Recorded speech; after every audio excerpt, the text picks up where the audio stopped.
మంచి ఎండాకాలంలోని ఊటీ, కొడైకెనాల్ ఎలాగో వెళ్ళాం కదా! అందుకే స్నో వరల్డ్ వెళ్ళిపోదామని ఇలా వచ్చామనమాట. స్నో వరల్డ్‌లోకి వెళ్ళడానికి మాకైతే మంచి కాస్ట్యూమ్ ఇలా ఇచ్చేసారు.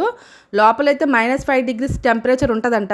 చూడండి మొత్తం అయితే ఇలా ప్యాక్ చేశారనమాట. మా వోళ్ళైతే ఫుల్‌గా రెడీ అయిపోయి లోపల ఎలాగుంటదని ఎగ్జైట్‌మెంట్‌తోని వదలగానే గుంపులోని దూరిపోయి మరీ వచ్చేసారు చూడండి. రాగానే ఫస్ట్ అయితే ఐస్‌తో ఆడేసుకుంటున్నారు. పిల్లలు ఆనందానికైతే అవధులు లేవనమాట. చూడండి అసలు ఐస్‌ని చూడగానే ఎక్కడలేని ఆనందం అంతా వచ్చేసింది. నేనైతే ఎక్కడికెళ్ళినా వీడియోస్ తీయడమే గానీ ఎంజాయ్ చేయడం ఉండదనమాట. ఇంకా వీళ్ళు చూడండి బాగా ఎంజాయ్ చేస్తుంటారు. ఎలా ఎంజాయ్ చేస్తున్నారని వీడియో తీస్తున్నాను. ఇక్కడ స్నో వరల్డ్‌లోని ఓన్లీ ఐసే కాకుండాను ఒక రంగురాట్నంలాగా ఉంది. అలాగే ఒక పెద్ద స్లైడ్ ఉందనమాట. ఇది 2 ఫ్లోర్స్ అంత హైట్ ఉంది. పైనుంచి కిందకి జారేటప్పుడు గుండెలా జారిపోతున్నట్టు అనిపించింది. చాలా భయం వేసింది. కానీ రెండోసారి కూడా వెళ్ళాలనిపించింది అనమాట. బాగుంది సెకండ్ టైం వెళ్ళేటప్పుడు. ఆడుకోవడం అంతా అయిపోయినాక ఐస్ గట్టిగా ఎసురుతున్నారు. విజయనగరం వరకు వెళ్ళిపోవాలని. విజయనగరంలో ఎండలు గట్టిగా ఉన్నాయట అందుకనేసి ఇంకా లాస్ట్లో అయితే ఫైనల్గా స్నో డ్యాన్స్ వేసేసి బయటకైతే పంపించారనమాట. ఇంకా 1 అవర్ కన్నా ఎక్కువైతే లోపల ఉండలేము. వాళ్ళు ఇచ్చిన కాస్ట్యూమ్ అంతా ఇచ్చేసి బయటకైతే వచ్చాం ఇలా.